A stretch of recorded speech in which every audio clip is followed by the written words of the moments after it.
Assalamualaikum warahmatullahi wabarakatuh.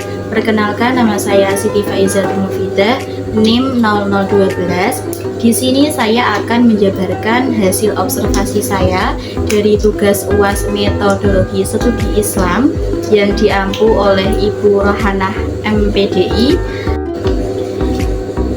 Nah, di sini saya mengambil tema tentang Masjid Menara Kudus sebagai simbol akulturasi budaya Hindu Islam yang ditinjau dari sejarah dan juga arsitekturnya. Nah, sejarah berdirinya Masjid Menara Kudus.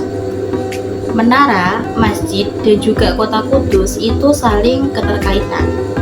Dulu, suatu Sunan Kudus datang di Kudus dan menyebarkan agama Islam. Tentunya beliau harus mempunyai tempat. Kalau kata anak-anak sekarang itu namanya itu base camp. Kenapa kok harus mempunyai tempat atau base camp tadi?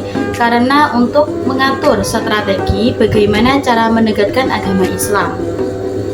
Tetapi Sunan Kudus tidak mendirikan yang namanya base camp. Beliau langsung mendirikan masjid. Masjid pertama didirikan oleh Sunan Kudus yang lokasinya ada di Desa Langgar Dalem, berjarak dari 200 meter dari masjid yang sekarang. Namun pada waktu itu, untuk penyebaran agama Islam, istilahnya untuk berinteraksi langsung dengan masyarakat yang notabene masih menganut agama dan leluhur, yaitu agama Hindu. Akhirnya ketika dipikir kurang berhasil, Sunan Kudus memindahkan atau mendirikan masjid dengan lokasi baru yang berada di tempat saat ini. Tetapi Sunan Kudus itu tidak hanya mendirikan masjid, namun juga mendirikan bangunan menara dan bangunan-bangunan yang dipergunakan sebagai tempat menerima tamu dan juga musyawarah. Jikalau berdasarkan dari batu prasasti yang terletak di atas mihrab menara masjid, di situ mempunyai 4 poin yang sangat penting. Nah, poin yang pertama adalah pemberian nama masjid yang didirikan oleh Sunan Kudus, yakni Masjid Al-Aqsa. Nah, poin yang kedua adalah pemberian nama tempat atau wilayah yang sebagai tempat berdirinya masjid, yakni Al-Quds, yang familiar sekarang ini disebut dengan Kudus. Poin yang ketiga adalah tanggal pendiriannya, yakni tanggal 19 Rajab tahun 956 Hijriah atau bertepatan dengan tanggal 23 Agustus 1549 tahun Masehi. Dan poin yang terakhir, poin yang keempat adalah nama pendirinya, yakni Ja'far Shadiq atau dengan lebih dikenal dengan Sunan Kudus. Mengenai bangunan menara, kenapa kok tidak disebut dalam batu prasasti, tetapi bangunan masjid dan juga bangunan menara bisa dikatakan satu paket. Bangunan masjid sebagai tempat ibadah, sedangkan bangunan menara sebagai tempat mengumandangkan azan. Nah, kenapa kok azannya itu harus di bangunan menara? Karena pada zaman dahulu itu belum ada pengeras suara. Jadi, di atas bangunan menara difungsikan untuk mengumandangkan azan dan juga sebagai tempat menaruh beduk dan kentongan. Tujuannya adalah agar ketika masyarakat sekitar masjid ingin mengetahui sudah memasuki waktu sholat atau belum, nah itu bisa dengan mendengarkan azan secara langsung. Nah, jikalau masyarakat yang jauh dari menara atau jauh dari masjid, mereka bisa mendengarkan suara lewat beduk atau kentongan tadi. Tentunya bangunan menara itu tidak hanya difungsikan untuk menaruh beduk dan juga kentongan saja, tetapi dipergunakan oleh beliau Sunan Kudus untuk memberikan pengumuman atau penyampaian pengumuman kepada masyarakat, terutama tentang jatuhnya tanggal 1 Ramadan.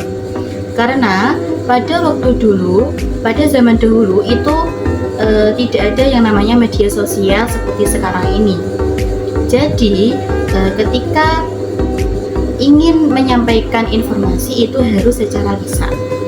Selain itu juga biasanya digunakan untuk berzikir karena lebih sunyi dan orang yang berzikir di sana itu lebih khusyuk. Nah, itu tentang bangunan menara dan juga bangunan masjidnya. Nah, peran Sunan Kudus dalam penyebaran Islam di Kudus, beliau ketika menyebarkan agama Islam di kota Kudus itu tidak dengan kekerasan, melainkan lebih banyak melakukan pendekatan-pendekatan, contohnya seperti pendekatan budaya. Nah, kita bisa melihat dari gaya arsitektur masjid dan juga gaya arsitektur lokal dan menara yang dibentuk seperti candi. Nah, sekarang mengenai penyembelihan sapi. Pada cerita turun-temurun, Sunan Kudus itu mengikat seekor sapi di halaman menara. Tetapi ketika pada saat Idul Adha, seekor sapi tersebut itu diganti dengan seekor kerbau. Kenapa kok bisa begitu? Karena dalam ajaran Hindu, hewan sapi itu hewan yang dimuliakan. Karena untuk menarik simpati dari masyarakat agar mau memeluk agama Islam tanpa paksaan dan tekanan, beliau tidak menyembelih sapi sebagai toleransi antar beda keyakinan.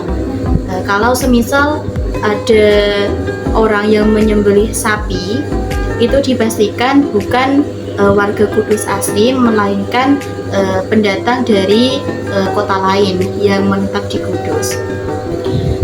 Oke, selanjutnya tentang menara. Kenapa kok menara tidak boleh dimasuki orang sembarangan, harus orang-orang tertentu? Karena bangunan menara usianya itu sudah sangat tua dan kedalamannya itu 1,9 meter dan mempunyai ketinggian 18 meter. Semisal di logika itu setiap harinya menara itu dinaiki 1.000 orang lebih, maka apa yang terjadi dengan menara tersebut? Pastinya menara tersebut akan lama-kelamaan itu akan roboh.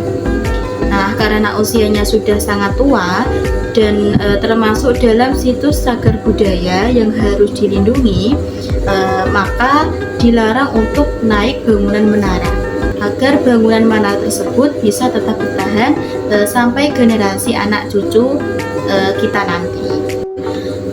Nah, mengenai bangunan menara itu juga pembangunannya tidak menggunakan semen, tetapi menggunakan teknik penggusukan. Dan kenapa kok bisa bertahan sampai sekarang padahal terkena panas, hujan, dan angin? Karena di bawah bangunan menara itu terdapat sebuah sumur, yang mana sumur tersebut berfungsi lebih banyak untuk mengatur temperatur dari bangunan menara. Nah, jikalau pada saat musim hujan, air yang jatuh itu langsung masuk ke dalam sumur, dan pada saat musim kemarau, uap dari sumur tersebut bisa naik dan masuk ke dalam pori-pori batu bata tadi. Demikianlah hasil laporan observasi saya mengenai Masjid Menara Kudus sebagai simbol akulturasi budaya Hindu-Islam dengan tinjauan sejarah dan juga arsitekturnya. Sekian, terima kasih. Wassalamualaikum warahmatullahi wabarakatuh. صلى عليك الرحمن